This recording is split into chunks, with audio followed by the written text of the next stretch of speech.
Sot Prishtina ndodhet para një nevoje emergjente që kërkon veprime dhe vendime të menjëhershme dhe të guximshme. Sot Prishtina nuk ka kohë për eksperimente tjera, kaos e blokada që na e bëjnë jetën edhe më të vështirë. Sot Prishtina nuk ka kohë për konflikte akuza të vazhdueshme politike mes taboreve që do ta mbajnë peng në gjykata Prishtinën edhe për shumë vite. Sot Prishtina nuk ka kohë të pres për plane 10 vjeçare e mega projekte futuristike. Sot Prishtina ka nevojë për ndryshim, guxim dhe veprime të menjëhershme. Sot Prishtina ka nevojë për një kryetar që u del zot punëve dhe atyre premtimeve që i premton. Prandaj nga sot do të nisë jetësimi i zgjidhjeve të mia për Prishtinën funksionale që ka ndikim të menjëhershëm në jetën e çdo qytetari të Prishtinës.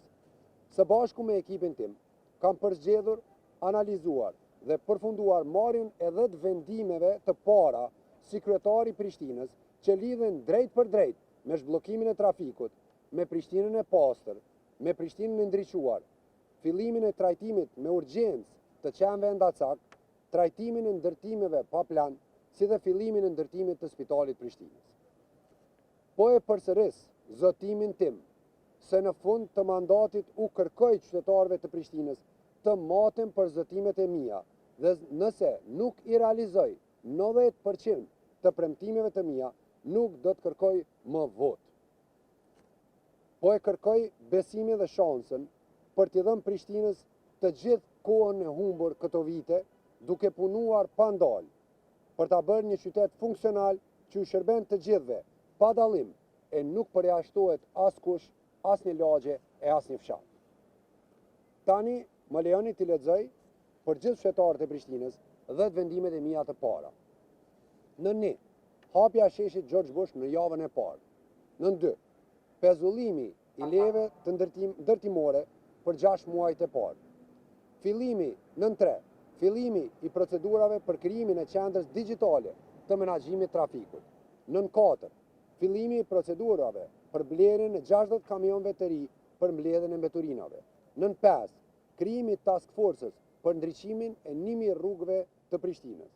Në 6, fillimi i procesit për ndërtimin e strehimores të re me kapacitete shtesë për trajtimin e qenëve ndacak. Në 7, fillimi i procedurave për vendosjen e 200 oficerëve të sigurisë në shkollat e Prishtinës. Në 8, nënshkrimi i vendimit ekzekutiv për lirimin e trotuareve të bllokuara. Në 9, krijimi i task forces për ndërtimin e Spitalit të Prishtinës. Në 10, nënshkrimi i vendimit ekzekutiv për dyfishimin e subvencioneve për fermer dhe agrobiznesin.